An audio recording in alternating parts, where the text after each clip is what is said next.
If you've ever watched a patient slip through the cracks while waiting on the approval, you know exactly what I'm talking about. It's a unique kind of helplessness, a quiet heartbreak that you carry home long after your shift ends. That's the feeling we're dissecting today on The Broken Shift. Every nurse, every healthcare worker has that one patient, the one whose name is etched into your memory, not because of a clinical triumph, but because their story represents a system that failed. You remember their face, their family's worried eyes, and the knot in your stomach as you charted, advocated, and practically begged for a test, a bed, a specialist consult that was always just out of reach, tangled in red tape. And through it all, you have to maintain that professional composure. You walk into the room, force a reassuring smile, and say the words you know are only partially true.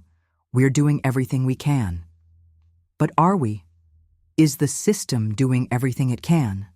That's the question that haunts you at 3 a.m.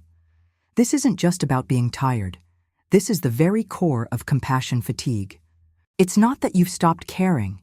It's that you care so damn much for so long against so many obstacles that it physically and emotionally starts to hurt.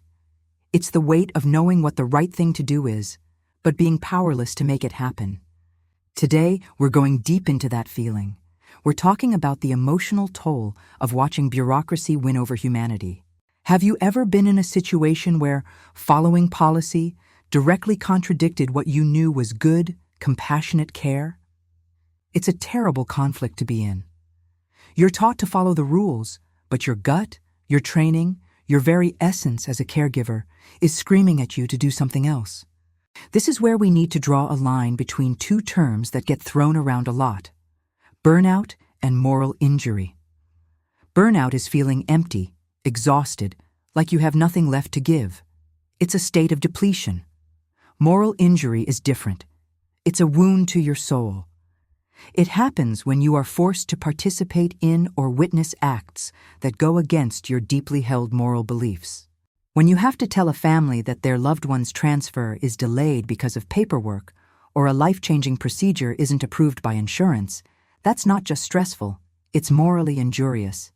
It chips away at your sense of right and wrong, and your trust in the system you're a part of.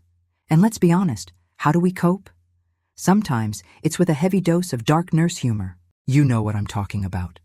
The jokes we share in the break room that would probably horrify anyone outside of these walls. But it's a defense mechanism. It's that moment where you look at a colleague and you both know the situation is so absurd, so tragic, that if you don't laugh, you will absolutely break down and cry.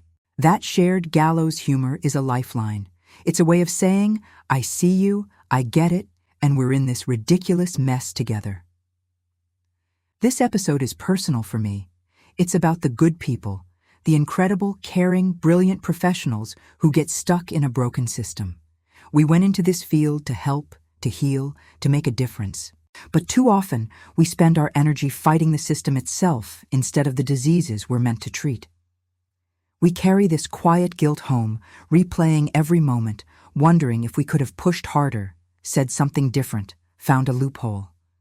But here's what I've come to realize, that guilt doesn't belong to us. It belongs to the system. And staying silent isn't an option anymore. Speaking up, sharing these stories, highlighting these cracks, that might be the most powerful, most important form of patient advocacy and care we can give right now. It's not about blaming individuals, it's about demanding systemic change. I want to open this conversation up. I know I'm not alone in this.